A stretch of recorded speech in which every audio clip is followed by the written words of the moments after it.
We've talked about what 2023 means for this Texas football team, but what does 2023 mean for Steve Sarkisian?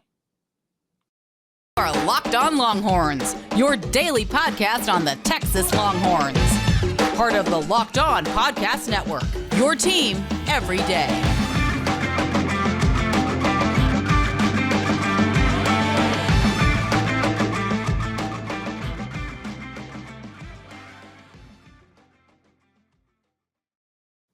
Locked On Longhorns, the show. Jonathan Davis, your host. Today's episode of Locked On Longhorns is brought to you by FanDuel Sportsbook, the official sportsbook of Locked On. Make every moment more. Visit FanDuel.com/Locked On to get started. On today's episode of Locked On Longhorns, we are talking about the Texas football team, Steve Sarkisian specifically. What does 2023 or year 3 at the 40 acres under Sark mean for our head coach? Then we're talking about the Texas baseball team. The Big 12 conference tournament starts today at 12:30 against Kansas, but yesterday the Big 12 conference released their awards and Texas was represented well. We discussed that. Then we're talking about the Texas basketball team. Ron Holland has finally been released from his national letter of intent. So what is next for the 5-star forward? We discuss all of that and more on today's episode of Locked On Longhorns, part of the Locked On Podcast Network, your team every day. So let's talk about the Texas football team. And we've talked about ad nauseum what 2023 means for this Texas football team, right? We brought in Steve Sarkisian in 2021.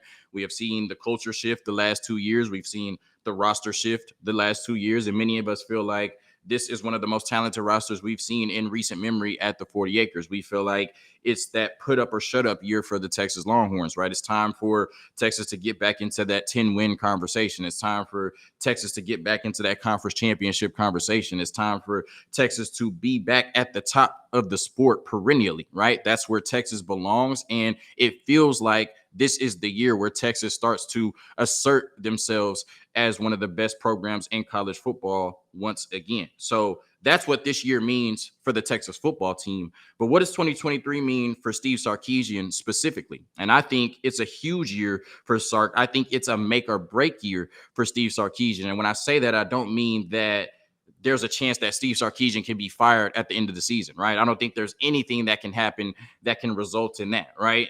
Barring something crazy happen, right? I do think that if he wins 8 games or less, he'll definitely be on the hot seat going into next year. But I don't see a scenario in which, Steve Sarkisian gets fired after the 2023 season. That's not what I mean when I say make or break. What I mean by make or break is I feel like even though Steve Sarkisian has been in this sport in college football for a long time and has done a lot of great things in this sport, right? Namely, the 2020 Alabama and what he did as an offensive coordinator was just downright special. I think the jury is still out on Steve Sarkisian as a head coach, right? I think there are a fraction of people that feel like Steve Sarkisian is a really good offensive mind and he's a really good recruiter, but he may be in over his head as a head coach. And there are other people who feel like he is a good head coach, right? He is a really good recruiter, and he is the type of coach to lead a top program such as the University of Texas. And I think based on what we've seen thus far, you can make arguments on both sides. If you feel like Steve Sarkisian is a great offensive mind and great recruiter, but may not be the type of coach to lead a top program, I can't necessarily argue with that based on what we've seen thus far, because when you look at it, Sark is 59-47 as a head coach, over 500, but that's not the type of record that would signify a top or elite coach in college football. He's 13-12 at Texas. That's not the standard here. He's one game over 500. No 10-win seasons up until this point. No conference championships up until this point. No major bowl wins up until this point. So if you have questions or concerns about Steve Sarkisian, if you feel like you're not sure if he's capable of leading a top program in college football, those are valid concerns based on what we've seen thus far. Now, if you're a part of the fraction of people like I am that think that Steve Sarkisian is more than capable of leading a program like the University of Texas back to sustained success, the first coach to lead them to sustained success since Mack Brown, then I think there's arguments for that as well. Because when you look at what he's been able to do the last 2 years at the University of Texas, and you would probably have to be kind of a fan or attached to the program to know everything he's done. But there was a lot of work to do when Tom Herman left in terms of rebuilding this culture and rebuilding what Texas football is about. I think in 2 years, we have seen at least the groundwork to Steve Sarkisian doing that. What's left is to see it on the field, right? And when you talk about what he's done with this roster in terms of recruiting and the transfer portal, like I said, we look at this roster as one of the most talented we've seen in a while at the 40 acres, one of the most talented since the Mac Brown era. And we really feel like he's emphasizing the units on this football team that you need to win, right? In terms of the trenches, we've seen a really valiant effort in terms of fortifying that at the University of Texas heading into the SEC next year. So I think Sark has done some really good things at Texas the last 2 years that make me comfortable in believing in him moving forward, that he is the right guy for the job. I also think at Washington and at USC, Sark was on the verge of building something special. And for two different reasons, he kind of got in his own way. So when you look at what he was able to do at Washington, in 2008, Washington goes 0-12, right? Did not win a single game. Over the next 5 seasons under Steve Sarkisian, Washington goes 34-29, has 4 winning seasons and 2 bowl wins. Now, he didn't coach the bowl in 2013 because he was headed to USC, but he coached that whole season. That was his team, his coaching. That should be his bowl win, right? Now, he leaves Washington in 2013 to head to USC. Now, he takes this program from 0-12 to, a bunch of 7 and 8 win seasons, and it felt like he took this program to the next step, right? When you take a 0-win program to being in the conference championship conversation, that's a success. If Deion Sanders takes Colorado to even being in the conference championship conversation, that's a success, right? But you take a 0-win program to a 7-8 win program, and now they want you to take that 7-8 win program to a 10-11 win program. It's not that easy. And I feel like Steve Sarkisian felt like he could not get over the hump at Washington. He could be good, but not be really great. And so when the program he kind of made his name for himself at, USC, came calling, he left Washington. But in 2016, just 3 years after Steve Sarkisian leaves, Washington is in the college football playoff and winning conference championships under Chris Peterson. But I don't think that's possible without the players and without the foundation that Steve Sarkisian set when he got to Washington in 2009. Not giving Sark credit for what Chris Peterson did, but I'm saying I don't think it's possible that Chris Peterson could have done what he did without Sark doing what he did the 5 years prior. So now we go on to what he was able to do at USC. Right. And in 2014, in his first year, Sark goes 9-4 at USC. In that 2014 recruiting class, they had the 10th ranked class in Sark's first year, right? Headlined by Adoree Jackson and Juju Smith-Schuster, both currently in the NFL. In 2015, his first full year, Sark signs the number 2 class in the country behind only Alabama, who was in the midst of a 17-year dynasty, right? That recruiting class included 4 5-star recruits, Sam Darnold and Ronald Jones, who are both currently in the National Football League. Ronald Jones playing for my Dallas Cowboys, right? Shout out to the Dallas Cowboys. That's what he brought in 2015, right? So he showed he could win, winning 9 games in 2014. He showed he could recruit, bringing in the number 2 class in 2015. I think Sark was on the verge of bringing USC back to prominence, but we all know why that didn't happen. And he only coached 5 games in 2015. Clay Helton comes in. They finished that season 8-6. In 2016 and 2017, USC goes 10-3 and 11-3. To me, that is not possible without the players and the foundation that Steve Sarkisian set. Now, of course, he was not at USC to see it through, but Clay Helton benefited a lot from what Steve Sarkisian started to build at USC before the Demons took over. And I know that because in 2018, they fell right back to 5-7 when that foundation ran out. So my point is, Steve Sarkisian has shown really good things at the University of Texas thus far, and he was starting to show really good things at Washington and at USC, but got in his own way for 2 different reasons in 2 different locations. I think 2023 is a make or break year for Steve Sarkisian, because I think whether you're on one side of the debate or the other side of the debate, we will have the answers this season. If Steve Sarkisian goes out this year and does not meet expectations with this Texas football team, does not win a conference championship or get to the conference championship game and probably the easiest path he'll ever have again, does not win 10 games in probably the easiest 10-win, path he'll ever have again, then I think you'll have legitimate concerns about Steve Sarkisian going into the SEC. But if he goes into this season, makes the conference championship game or wins a conference championship, wins 10 games with this Texas football team and meets expectations with the hype around Texas, people starving for Texas to be great, and them going into the SEC next year, if Steve Sarkisian meets expectations in 2023, we will start talking about him as one of the top head coaches in college football heading into the 2024 season. It's a make or break season for Sark, and as a Texas fan, I'm hoping it makes Steve Sarkisian in 2023. A quick word from our sponsors, and then we're talking about the Texas baseball team, a special season, and they got the awards to show for it.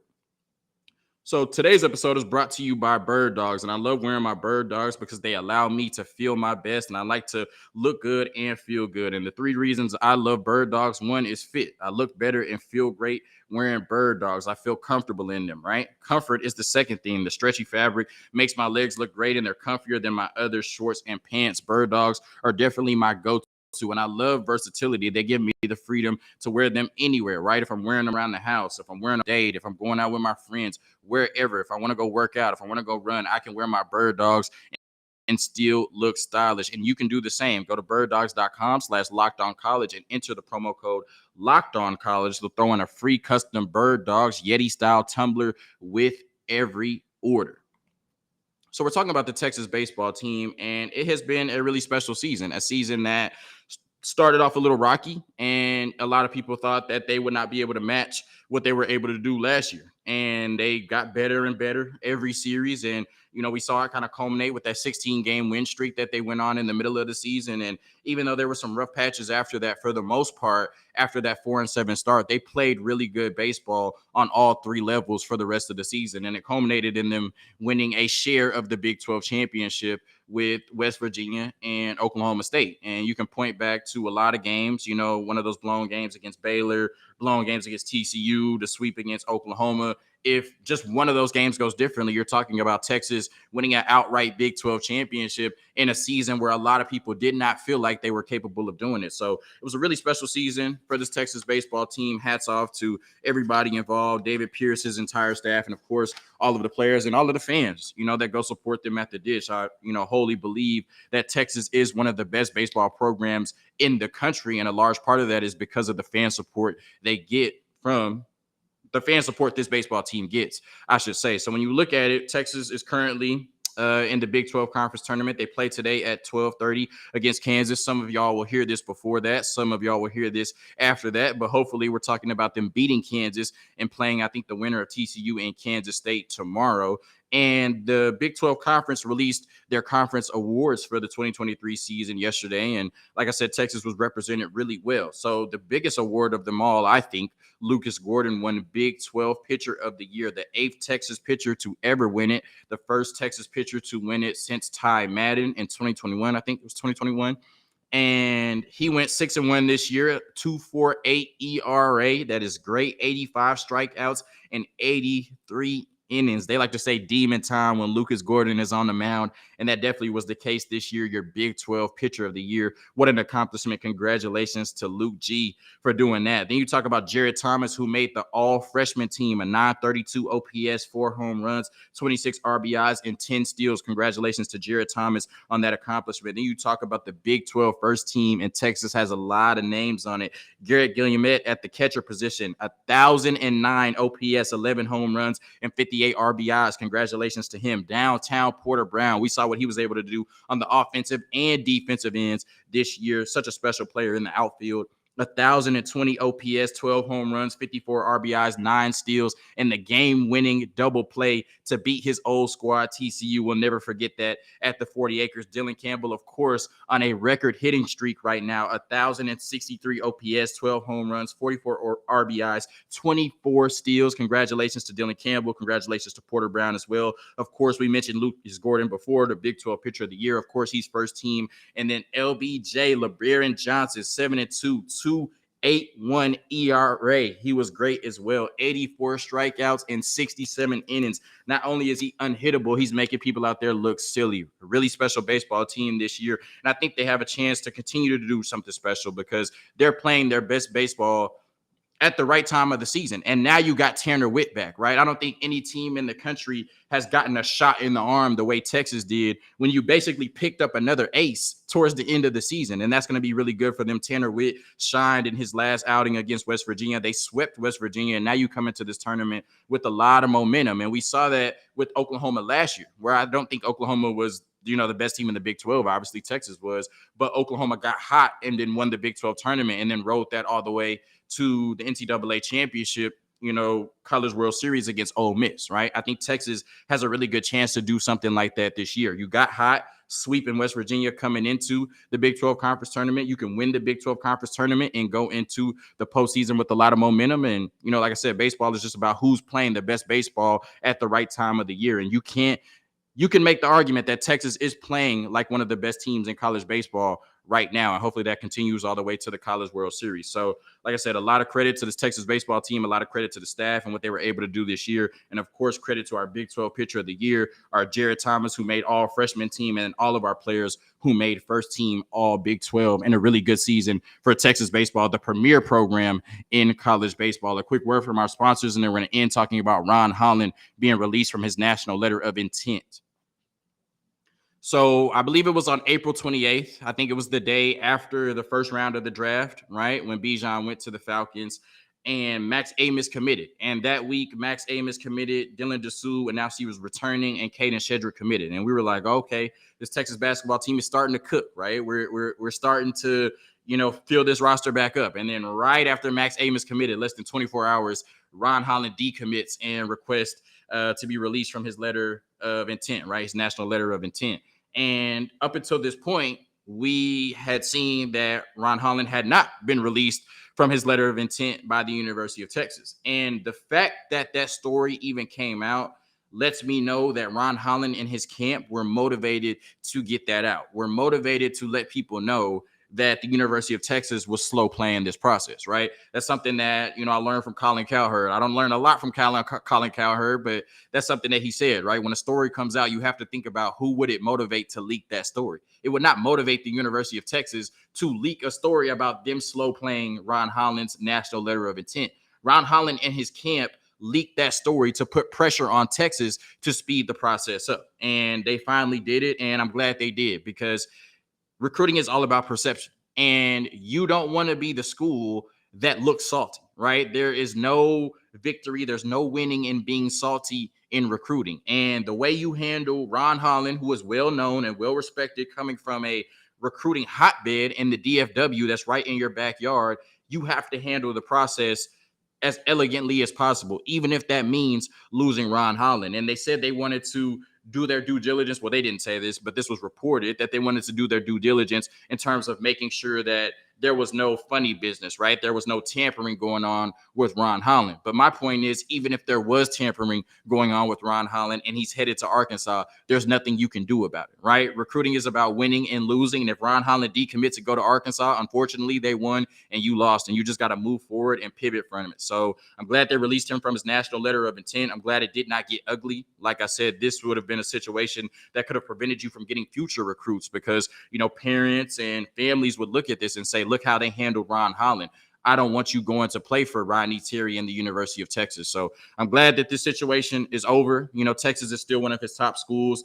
John Rothstein reported that he was going to visit the G League. I've said since he, decommitted from the University of Texas, I think he's headed to the G League. But of course, there's a ton of Arkansas smoke. And, maybe him visiting the G League right after getting released from his national letter of intent is a smokescreen, because he didn't need to get released from his national letter of intent to go play for the G League. So maybe it's a Jordan Addison visiting Texas situation where we know he's going to USC, but let me go to Texas to make this look like my recruitment is open. So maybe he's going to Arkansas all along. And, maybe he's just visiting the G League to not make it look that way, right? But whatever it is, he was released from his national letter of intent. He decommitted from Texas, and I wish him the best, right? I think this is a really talented player, somebody who unquestionably is going to go top 10 in the NBA draft next year. And I think he had a chance to be, even though he's going to be surrounded by a lot of talent and maybe wouldn't have been able to play his full game, I think he's probably going to be the most talented player we've had at the 40 acres since Kevin Durant or LaMarcus Aldridge. I think he's that special. I think he can not play this year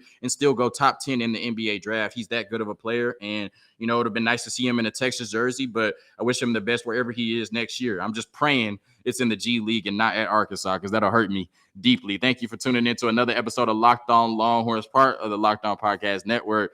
Hook 'em. Peace.